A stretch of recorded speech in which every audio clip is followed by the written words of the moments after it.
amfanyaye mwanadamu kuwa kinga yake, na moyoni mwake amemwacha Bwana. Amen. Bwana Yesu asifiwe. Anasema amelaaniwa mtu yule amtegemeaye mwanadamu, amfanyaye mwanadamu kuwa kinga yake, na moyoni mwake amemwacha Bwana. Bwana Yesu asifiwe. Amtegemeaye mwanadamu, na huyo mwanadamu anamwona ndiyo kinga yake, na huyo mwanadamu anaona ndiyo msaada wake. Anaona pasipo huyo mwanadamu maisha yake yameharibika, yamekwisha. Bwana Yesu asifiwe. Bwana Yesu asifiwe sana. Kwa anasema amelaaniwa. Laana maana yake ni mambo mabaya yampate, ndio maana ya laana. Laana ni kinyume cha baraka. Sasa utakuja kuona watu wengi sana kwenye maisha yao wanamtegemea mwanadamu, wanamtegemea mwanadamu. Huko ndiko wanawaza sana. Wengine wanaweza wakamtegemea mtu awe ndio msaada wa maisha yao. Bwana Yesu asifiwe. Wanasema bila fulani mimi mambo yangu hayawezekani. Bwana Yesu asifiwe. Wanasema bila fulani mimi siwezi nikatoka kimaisha. Sasa maandiko yanasema amelaaniwa mtu yule amtegemeaye mwanadamu, amfanyaye mwanadamu kuwa ndiyo kinga ya maisha yake, na huku moyoni mwake amemwacha Bwana. Kwa kuna watu wamemwacha Mungu, wanamtegemea mtu. Bwana Yesu asifiwe. Nataka nikwambie, mwanadamu hana msaada kwenye maisha ya mtu, hana msaada. Kwa mwenye msaada kwenye maisha ya mtu ni Mungu mwenyewe. Huyo ndiyo msaada wa maisha ya mtu awaye yote. Haijalishi huyu mtu kwa jinsi ya macho ya nyama yukoje. Wakati mwingine ukimtazama unaweza ukamwona mbona bado huyu mtu hana chochote, lakini bado anayejua maisha yake ni Mungu mwenyewe. Bwana Yesu asifiwe. Bwana Yesu asifiwe. Kwa liko jambo la kuelewa na kujifunza kama watumishi wa Mungu.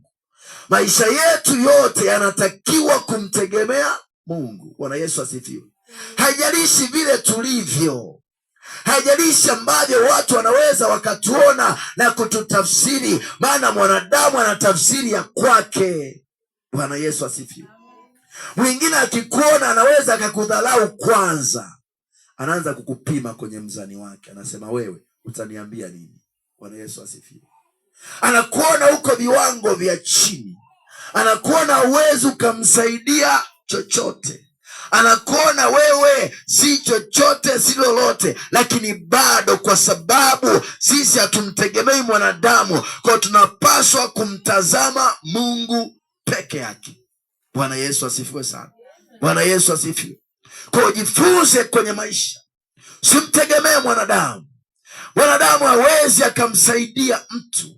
Na ndio maana wakati mwingine nilikwambia kwamba wako watu wanategemea madaktari, kwamba mimi nina daktari wa kwangu, hata nikiugua huyu atanisaidia kunitibu. Hapana, daktari anaweza akashindwa kukutibu na ukafa, ukawa marehemu. Bwana Yesu asifiwe. Inawezekana.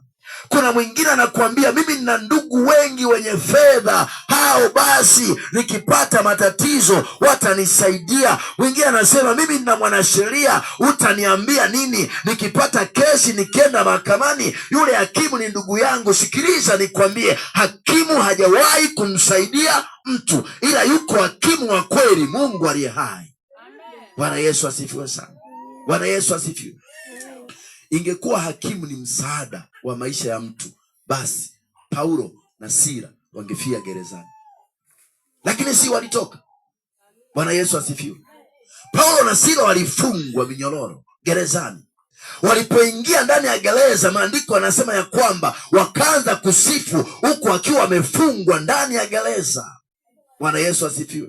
Huku wanaimba, wako kwenye vifungo, huku wanashangilia, lakini bado wana pingu mkononi. Anaanzisha pambio Paulo, anaitikia Sila. Anaanzisha wimbo Sila, anaitikia Paulo. Ni kwa nini? Walikuwa wanamtegemea Mungu wa mbinguni, kwamba hata katika gereza hili tulimo bado Mungu anaweza akaja akatusaidia.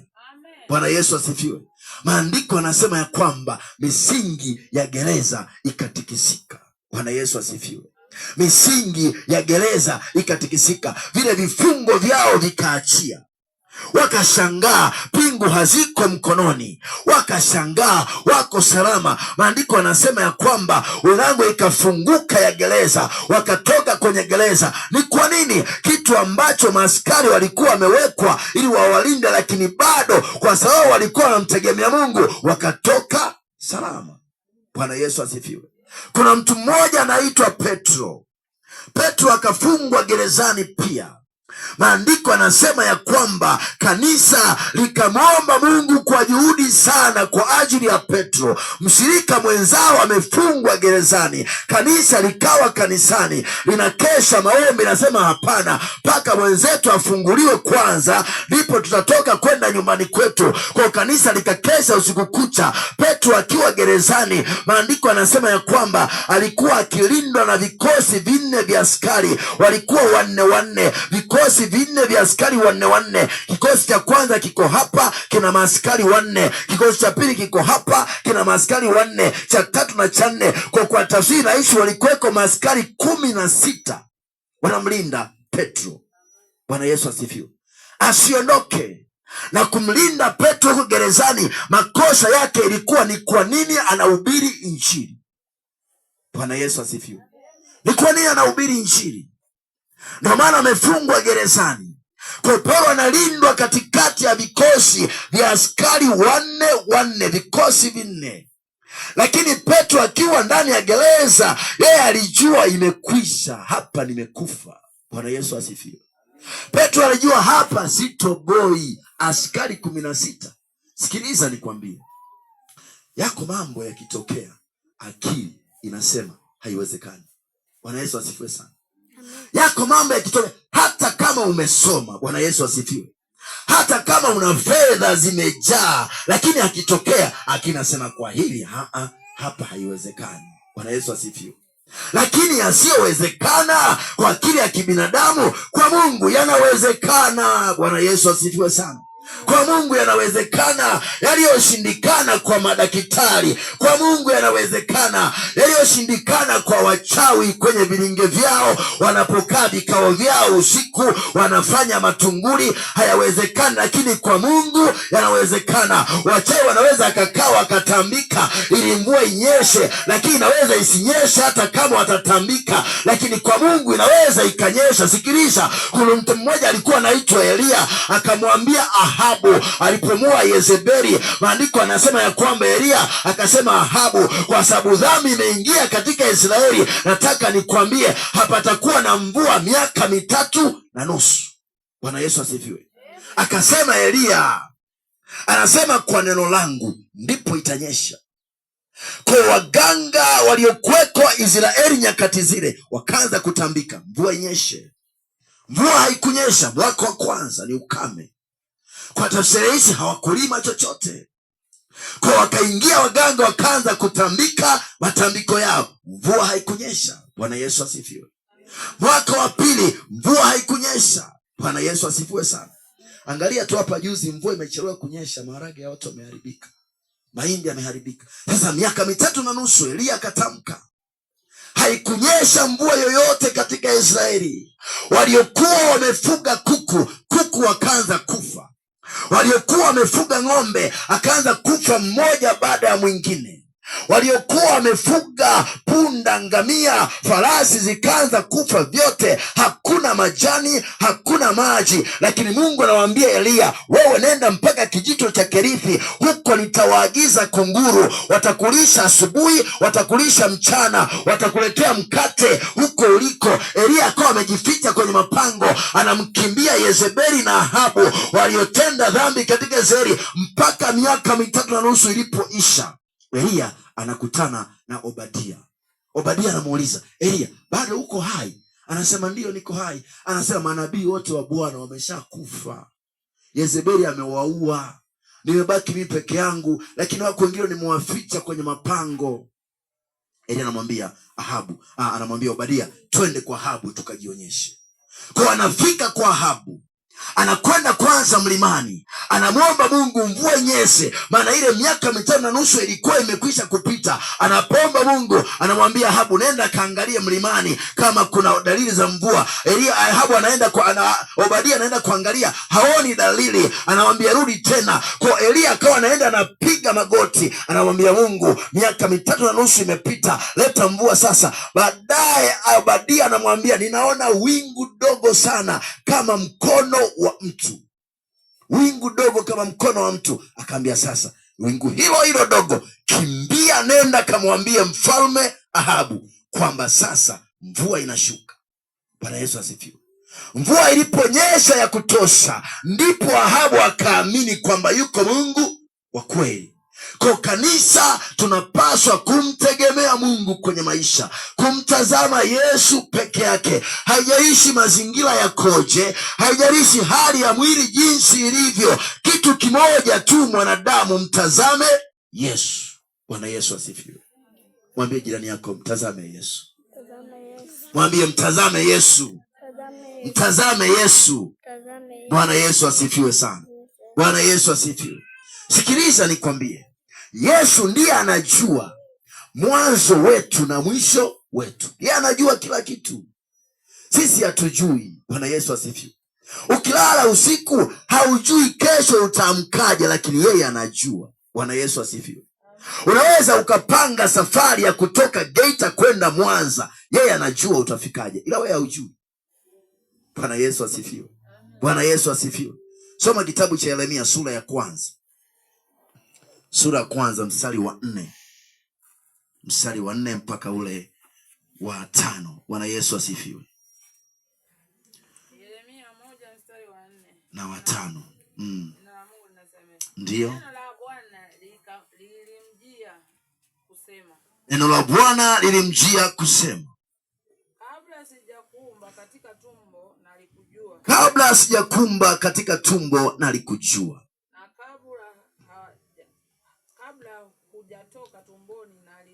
Na kabla hujatoka tumboni nalikutakasa.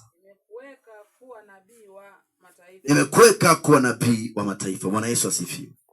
Maandiko yanasema ya kwamba neno la Bwana likamjia Yeremia kusema, kabla sijakuumba ninalikujua. Bwana Yesu asifiwe.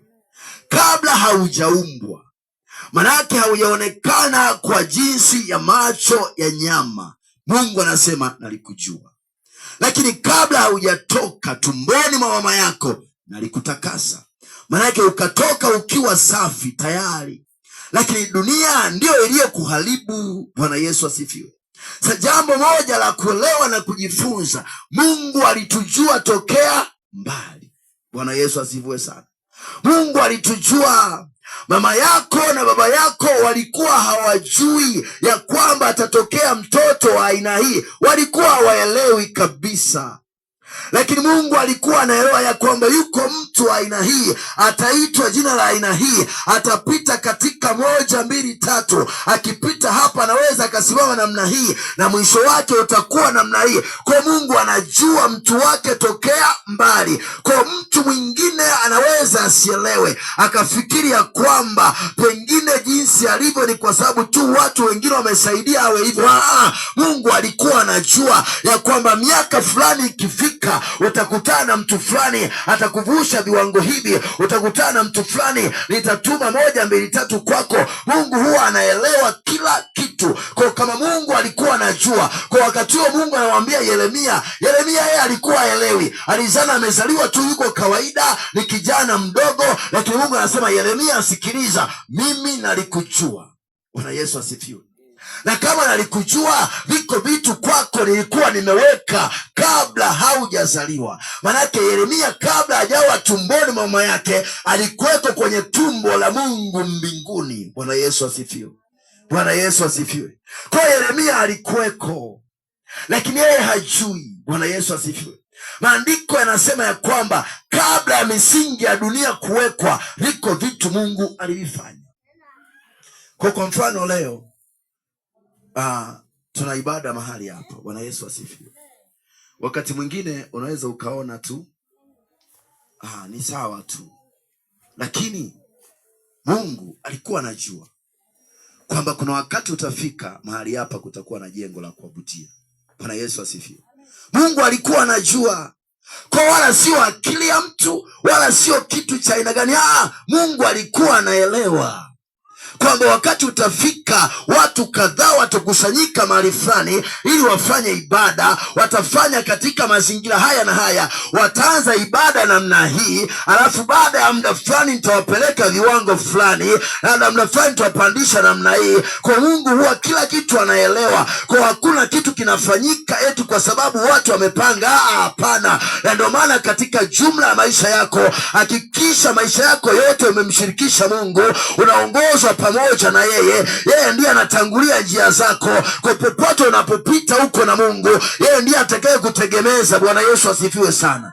Bwana Yesu asifiwe. Wakati mwingine unaweza ukawaza kwa akili ya kibinadamu kwamba vipi na kuaje, bwana tumeanza katika unyonge wa aina hii. Hapana, iko hatua nyingine Mungu anatupeleka. Nataka nikwambie, wenye kuona kwa macho wataona, wenye kushangaa watashangaa, wenye kucheka na kulia watacheka na kulia, wenye kijicho wataona kwa jicho la ushuda. Lakini nataka nikwambie, iko hatua nyingine Mungu anatupeleka juu, viko viwango vingine Mungu anakwenda kutunua, tena sio mbali sana. Bwana Yesu asifiwe. Bwana Yesu apewe sifa. Sio mbali wapendwa, maana Mungu tunayemtumikia ni Mungu aliye hai. Yeye hajawahi kulala wala kusinzia. Bwana Yesu asifiwe sana. Hajawahi kunyamaza Yesu. Kwa hiyo jambo moja ni moja tu kwako, ni kuendelea kuwa mnyenyekevu, ni kuendelea kupiga magoti ya kwamba Mungu, tazama kazi yako, tazama mtumishi wako, tazama maisha yangu, tazama watoto wangu, tazama 1, 2, 3, tazama ndoa yangu, tazama ujana wangu, tazama afya yangu, tazama Yesu. Unapomwita yeye anaitika. Ukisoma kitabu cha Yeremia ile sura 33 na ule mstari wa 3, maandiko yanasema ya kwamba niite nami nitaitika, nitakuonyesha mambo makubwa magumu usiyoyajua. Wapendwa, sikiliza, yako mambo makubwa sana ambayo hatuyajui kwa akili yetu, ambayo hatuyajui kwa elimu yetu. Kwa yako mambo makubwa, na ndio maana Mungu anamwambia Yeremia, kazi yako Yeremia ni moja tu, wewe niite. Unamhitaje Mungu? Unapiga magoti, mwambie Baba, ninakuita kwa ajili ya 1, 2, 3. Ninakuita mchana, ninakuita usiku. Yeye anakuja anafanya njia pasipokuwa na njia. Anakuja anamwambia Musa, waambie wana wa Israeli wasinililie mimi, hao Wamisri wanaowaona hawatawaona tena. Anamwambia Musa, mkononi mwako una nini? Anamwambia Mungu, nina fimbo. Anasema kwa fimbo hiyo hiyo yapige maji ya bahari, nao yatagawanyika. Mahali palipokuwa hapana njia, ikatengenezwa njia. Maandiko yanasema ya kwamba wana wa Israeli wakaingia katikati ya maji, mahali ambapo ni pakavu, huku ikawa ni chuguu, huku ikawa ni chuguu. Walipoingia katikati ya maji, Farao naye akawafuatia kwa nyuma. Bwana Yesu asifiwe. Farao akawafuatia, akaingia kwa nyuma Farao. Farao alijua ni kama jana. Bwana Yesu asifiwe. Farao alijua ni kama alivyozoea kuwatesa wana wa Israeli. Ndicho alikuwa anaelewa, maana alikuwa na majeshi makubwa, maana alikuwa na farasi za vita, alikuwa na magari ya vita. Bwana Yesu asifiwe. Ndivyo alivyokuwa Farao. Farao ulikuwa ukimwangalia kwa macho ya kawaida unaogopa. Nilikuwa nawaambia watu siku moja kwamba ukifika kwenye mitaa Usukumani mnaita kwenye nzengo. Bwana Yesu asifiwe. Kuna wazee hata kumwangalia hivi unatetemeka. Linatisha limzee, nilichawi kwa makomo. Yaani kuliangalia hivi tu, hili unalisalimia mpaka unapiga na magoti kwamba usiku lisije likaja. Bwana Yesu asifiwe sana. Mpaka unaogopa. Mpaka unaogopa. Nilikuwa naambia watu, mimi sijawahi kwenda kwa mganga wa kienyeji. Nilienda siku moja kwa mganga wa kienyeji. tulikuwa tunaenda kuamua kesi. Kuna kesi ilitokea nyumbani kwetu, mganga akatuita. Tukaenda kwa mganga. Dada yangu akatufundisha imani moja kubwa sana.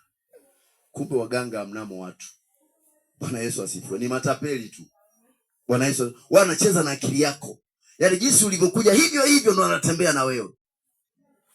Tulipofika wale mganga akatutishia sana. Akatuambia nyie kwenye ukoo wenu itakiwa muanze kufa mmoja baada ya mwingine. Alafu anaongea sana. Nasema hapa sasa kumesha kucha. Bwana Yesu asifiwe. Anaongea anatisha, amefunga shuka jeupe. Tulipofika nyumbani kwake kuna vijumba vile vya duara vile vimezunguka. Ana watoto, ana wake kama 5. Wake zake. Sasa vitoto ni vingi vidogo vidogo. Tulipoingia kwenye ule mji, akapiga ile sauti kali. Vitoto vyote vikaanza kukimbia ndani, nje pakawa peupe, hamna mtu. Akatuita nyumba yake kubwa kama hivi sebule. Hakuna kiti, kuna benchi moja ukutani, kuna mikeki imetandikwa, kwa mnakaa chini. Tukakaa. Tulipofika pale tumeenda na kaka yangu. Tumefika pale. Yana hema sasa kama mashetani anampanda. Nikasema hapa kumekucha. Na miaka hiyo bado sijaokoka. Bwana Yesu asifiwe. Sasa dada yangu mmoja ndo alikuwa ameokoka nyumbani kwetu. Sasa tukiwa tunaendelea akasema, "Ndio nyie. Yaani shukuruni sana. Dawa niliyotega ni kali. Itakiwa kwenye familia yenu mmeshazika watu tayari. Sasa cha kuwasaidia katafute milioni 1." Sasa, milioni 1. Watoto waliiba fedha shilingi 50,000. Aliyeibiwa fedha akaenda kuitafuta fedha kwa mganga. Bwana Yesu asifiwe. Mganga akamwambia nimetega dawa. Hao wezi watakufa wote. Na walioiba hela ni watoto wadogo wa darasa la 3. Yaani kama hao huko hao darasa la 3 ndio wameiba hela kwa, yaani kama hapo wanaiba kwa jirani pale hela. Alafu wanaiba na watoto wa jirani huyu. Mfano sasa. Kwa nyumba hii si ni marafiki? Sasa wajana wanambia twende, tumeona hela alipoweka baba. Wakatoa kwenye godoro hela 50,000. Wakagawana wa nyumba hii na wa nyumba hii. Sasa wa nyumba hii waliyeibiwa hela ndo wakakimbia kwa mganga kutega. Na wakwake wameiba ila wamegawana wote. Zikapita wiki 2, watoto shuleni wanakula mandazi, wanakula barafu. Sasa wenzao wakaenda kwa sasa wa nyumba hile sasa. Wanasema bibi tunaomba hela na sisi za kulia mandazi. Mbona akina fulani amepewa na bibi yao? Sasa bibi wa pale anakuja na muuliza bibi wa hapa. Tumewapega watoto wako hela. Mimi sijawapa. Nasikia wanakula mandazi mengi sana shuleni. Sasa unaanza kuwauliza hawa. Ukweli umepotea kama wiki 2. Unauliza hawa wakwako. Wanasema bibi hela tulichukua kwa fulani. Tuligawana shingapi ngapi. Sasa wewe unachukua hatua kwenda kwa huyu. Kwamba hela iliyopotea jirani kumbe walioiba ni wanangu na watoto wako. Sasa jirani anasema mganga niambia ametega dawa. Sasa unaambia nikurudishie hiyo 50,000. Lakini huyu anakataa. Anasema mpaka nende kwa mganga alishatega dawa. Nikamwambie anakimbia kwa mganga. Mganga anasema wale wazazi wale watoto kawalete. Konyia hapa mnachukuliwa. Wako wake wawendi. Mnapewa kwa mganga sasa. Ndo tulienda sisi. Bwana Yesu asifiwe. Kwa nikakutana hayo mambo. Mganga anasema lipeni milioni 1. Nikamuuliza mganga, 50,000 tulipe milioni 1 kweli? Akasema hii dawa ni kali sana, kama mtaki acha. Ila ataanza kufa mmoja baada ya mwingine. Tukatoka nje na kaka yangu. Tukampigia simu dada yetu. Ambaye huyo dada watoto wanaishi kwa bibi. Maana yake watoto wa huyu sasa wanaishi kwako. Sasa tunampigia simu huyu dada, si anakaa mbali. Sasa ndiye aliyeokoka kwenye familia. Tulipomwambia anasema milioni 1 tutaanza kufa baada ya mwingine. Dada akatuambia hivyo, akasema mwambieni mganga. Kama ni kufa tufe kabla hatujafika nyumbani. Tukifika nyumbani anaanza kufa mganga na watoto wake. Anayetuambia yuko mbali, si ndio kwa mganga. Alafu si hatujaokoka. Ndio tunaambiwa hivyo. Utafanyaje? Kaka tulipotoka nje akasema dogo tulipe hela. Nikamwambia bro hatulipi hela. Tukarudi nyumbani. Nikamwambia mganga hatuna hela hiyo. Tukarudi nyumbani. Tulipofika nyumbani Nzengo sasa imeshapata taarifa kwamba hela iliyoibiwa wameiba ni akina fulani, na wameshaenda kwa mganga. Mwenyekiti akaitisha kikao cha Nzengo haraka, wanaanza kumshauri mama yangu sasa, ambaye ni wajukuu wake walioiba hela, uzeni ng'ombe. Nikamwambia mama, hauzi ng'ombe wala mbuzi, hapa afi mtu. Na dada yetu akafika akasema, kama ni kufa niwe wa kwanza mimi. Tukagoma kufanya hivyo, lakini baadaye ashukuriwe Mungu, kuna watu wakurushauri akaambia, sasa sikilizeni, huyo mganga mwambieni tumekubali kulipa 1,000,000. Ukitaka tukupe 1,000,000, twende tukutane polisi tukakulipie pale 1,000,000 yako, maana hii ni kesi ya uwizi. Kesi ya uwizi ni kesi ya polisi. Kwa mganga, kwa sababu wewe ni mtaalamu, twende polisi. 2014 mwaka huo, kipindi hicho ni utawala wa Kikwete, walikuwa wanakamata waganga wapiga ramli chonganishi Tanzania nzima. Aliposikia polisi na hana vyeti vya uganga, kesho alihama na mke wake na watoto wake. Bwana Yesu asifiwe. Ila alikuwa ni tishio kwenye ule ukanda, walikuwa mganga fulani alikuwa anatishia watu. Alihama, hatukulipa hata 100 mpaka leo. Bwana Yesu asifiwe sana. Kwa waganga wanaweza kafika mahali wakatishia maisha ya watu, na watu wengi wakawa mwekeza kwa mganga wakizani pengine ndiko liko tumaini, lakini hapana. Bwana Yesu asifiwe. Tumaini la kweli lipo kwa Yesu peke yake. Kwa hata Farao mwenyewe alikuwa anafika mahali anatishia watu, watu wanamwogopa Farao, wanatetemeka. Na ndio maana hata Musa alipokwenda kuwatoa wana wa Israeli utumwani kule Misri, wakawa wanaogopa, wanasema hatuwezi kuondoka Musa, tumezoea haya maisha, huu utumwa tumezoea, tuache tu, tunajua Farao jinsi alivyo anaweza akatua. Lakini kumbe wakati wao wa kuondoka umefika. Bwana Yesu asifiwe sana. Bwana Yesu asifiwe. Kwa walipokuwa wametoka, maandiko anasema ya kwamba wakafika bahari ya Shamu. Ukisoma kitabu cha Kutoka ile sura ya 13 na ya 14, wakafika bahari ya Shamu. Walipofika bahari ya Shamu, manake palikuwa hapana njia tena. Akili yao ya kawaida iligoma. Hawana mtumbwi wa kuvukia, hapana meli, hawajui kupiga mbizi, na ni bahari, hawezi kuvika ng'ambo, maana mbele ya kuonekani. Kwa akili zikagota, wakakaa kwenye ufuko wa bahari. Walipokaa wakaona nyuma yanakuja majeshi ya Farao. Bwana Yesu asifiwe. Wakitazama kushoto na kulia, kuna milima ni mikubwa sana, hawezi kupanda ile milima, mbele yao iko bahari. Maandiko yanasema ya kwamba wana wa Israeli wakaanza kunung'unika, wanasema, Musa, tulikuambia tuache Misri tufie huko. Misri na penyewe pana makaburi, si tungezikwa Misri? Inakuwaje leo tunafia katikati ya bahari hii? Inakuwaje Musa? Bwana Yesu asifiwe sana. Bwana Yesu asifiwe. Wakaanza kulia. Maandiko anasema ya kwamba Biblia haijasema vizuri, lakini baadhi ya watu ni kama walitaka kumpiga Musa, wanaanza kumshambulia, wanaona Farao anakuja, wanakimbia na majeshi yake, awafikia wapige pale pale, wauawe wakiwa kwenye ukingo wa bahari. Maandiko anasema ya kwamba Musa alipoona hayo mambo, akanyosha mikono yake juu, akasema, Bwana uliyenituma kwenda Misri kuwatoa watoto wako, nimewatoa, tumefika kando ya bahari, lakini tazama Farao anakuja. Tazama mbele yetu kuna bahari, kuna milima kushoto na kulia. Mimi nifanye nini Bwana? Wanalia machozi hawa watu, inakuwaje? Maandiko anasema ya kwamba Mungu anamwambia Musa, waambie wana wa Israeli wasinililie mimi, wala wasiwatazame hao Wamisri walio nyuma yao. Anasema Wamisri naona leo hawatawaona tena kwenye maisha yao. Sikiliza nikwambie mpendwa, unapomtazama Yesu, yako mambo ambayo yalikuwa ni magumu, lakini ukimtazama Yesu anaweza yakaondoka. Hautayaona tena milele, itabaki ni historia tu ya kwamba niliwahi kupita nyakati hizi, niliwahi kupita kipindi hiki. Na haya ni maombi yangu kwa Mungu aliye hai, Yesu Kristo wa Nazareti afanyike ni njia katikati ambapo hapana njia, afanyike ni ufungue mahali ambapo milango imefungwa. Huyu Mungu aliye hai, aliyemuumba mbingu na nchi, sikiliza nikwambie mpendwa, hatuna sababu ya kuogopa majeshi ya adui yakoje, hatuna sababu ya kuogopa wamejipanga kiasi gani, lakini Mungu tuliye naye ni mkuu kuliko wao. Bwana Yesu asifiwe. Kwenye Biblia kuna mtu mmoja anaitwa Joshua.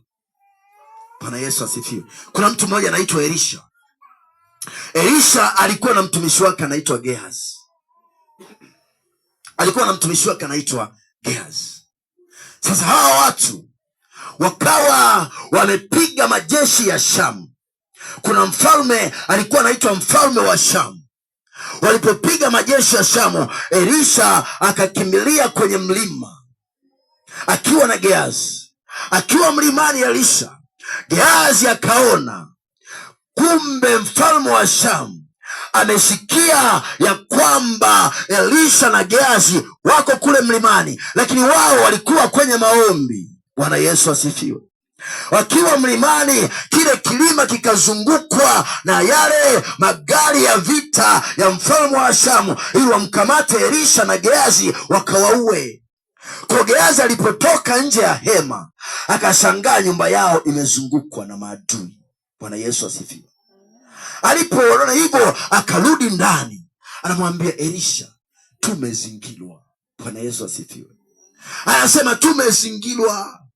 Leo tunakufa mtumishi, leo tunakufa mchungaji, tumezungukwa, maadui wamekuja, haya mambo ni magumu, inakuwaje? Lakini Elisha alipokuwa ni mtu ambaye anamtazama Yesu, anamtegemea Mungu, akaambia Gehazi, sikiliza, sijaona ni kiasi gani walioko nje huko, sijaona maadui jinsi walivyojipanga, sijajua wana silaha kiasi gani, lakini nataka nikwambie walio upande wetu ni wengi mno kuliko wao. Bwana Yesu asifiwe sana. Nataka nikwambie mchana wa leo, walio upande wetu, malaika waliotuzingira kwa moto, malaika wenye silaha za moto, malaika wenye magari ya moto ni wengi mno kuliko wao. Wao wanaweza wakaenda kwa waganga ili waroge maisha yetu, ili waharibu namna ya kuendelea kwetu, lakini hapana, Mungu tuliye naye ni mkuu kuliko wao. Hajawahi kushindwa Bwana wa majeshi.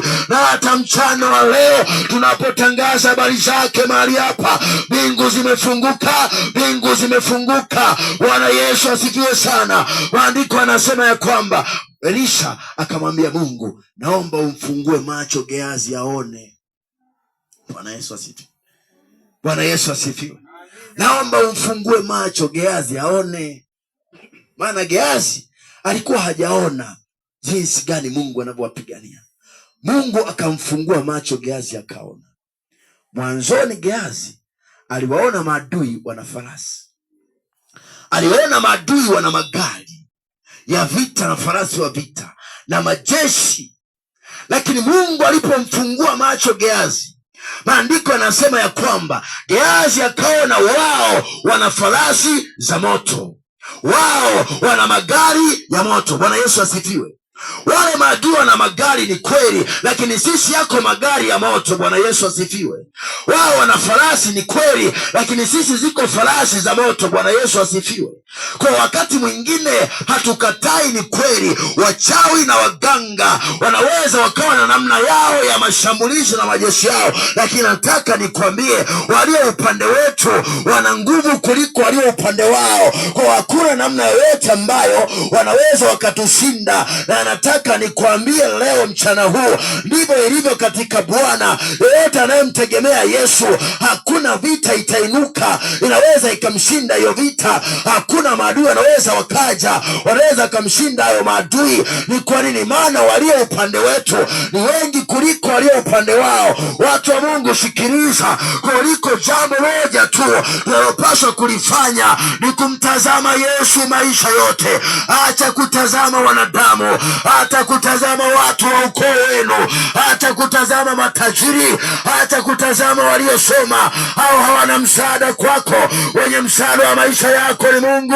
Ni Mungu peke yake, wapendwa. Ni Mungu peke yake anayejua kulala kwetu, anayejua kuamka kwetu, anayejua kula kwetu, anayejua kuvaa kwetu. Ni Mungu peke yake. Yesu Kristo wa Nazareti, naomba nikujaze kiwango cha imani mchana wa leo. Acha kuangalia watu sikiliza, wanadamu wanaweza wakakuacha, wanadamu wanaweza wakakusema vibaya, wanadamu wanaweza wakakupa wakasema, asingekuwa ni sisi asingevaa hivyo alivyovaa, asingekuwa ni sisi asingekuwa hivi alivyo. Achana wanadamu, mwambie Mungu, mimi ni mwanao, nahitaji tu neema yako, nahitaji tu mkono wako. Na ndivyo Mungu anataka watu wawe.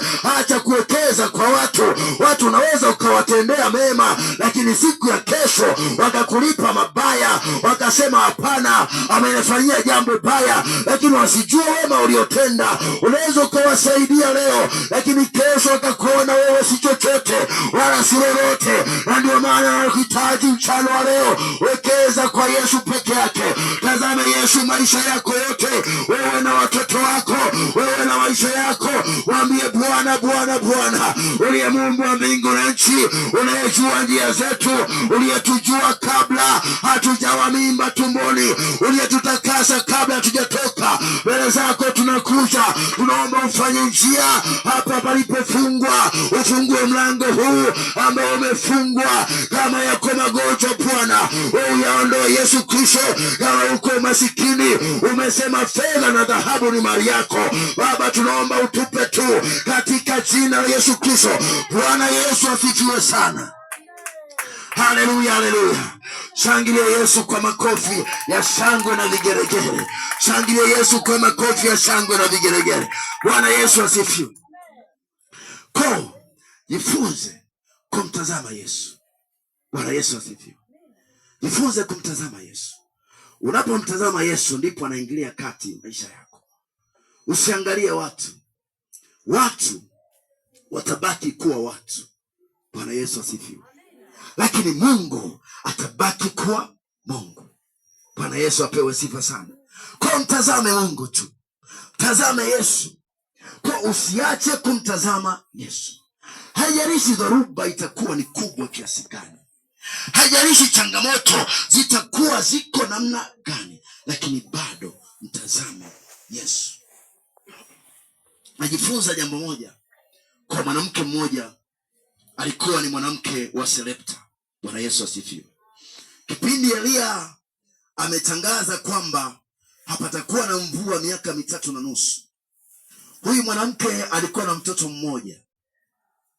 Baadaye maandiko yanasema ya kwamba Mungu anamwambia Elia, kile kijito cha Kerithi kimekauka, hana maji tena ya kunywa, hana maji tena ya kunywa. Lakini Elia ni mtumishi wa Mungu. Mungu anamwambia Elia, ondoka kwenye hicho kijito kilichokauka, nenda mpaka mji wa Sarepta. Kule kwenye mji yuko mwanamke mjane, nimemwandaa.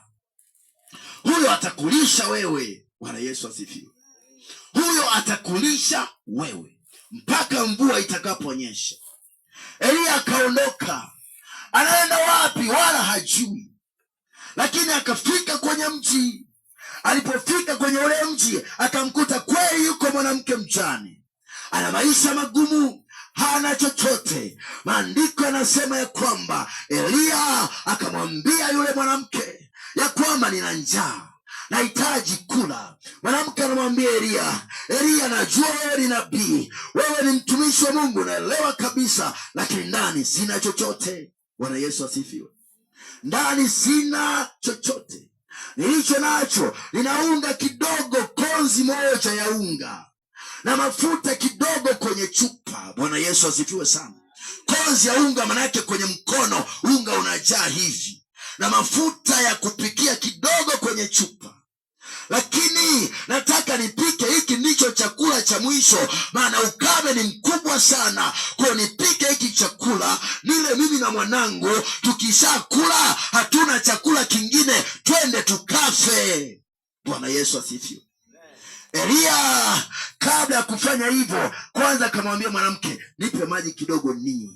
Mwanamke akaingia ndani akaleta maji akampa Elia. Baadaye kwenye chakula ndio anasema hapana, ninacho kidogo. Elia anamwambia nipikie kwanza mimi. Bwana Yesu asifiwe. Nipikie kwanza mimi. Yule mwanamke akamwangalia Elia, anasema Elia, unazungumza nini? nikupikieje wakati mimi sina chochote? Kilichobaki ni kidogo, nawaza nipike hiki cha mwisho, kikishaisha tufe, tusubiri kufa mimi na wanangu. Mimi na Elia anasema hapana, nipikie kwanza, mimi kwanza. Mwanamke alipomtazama Elia, akamwona Elia sio mtu wa kawaida, akaona huyu ni mtumishi wa Mungu, akajaa imani ndani yake. Mungu akamwambia hapana, mpikie.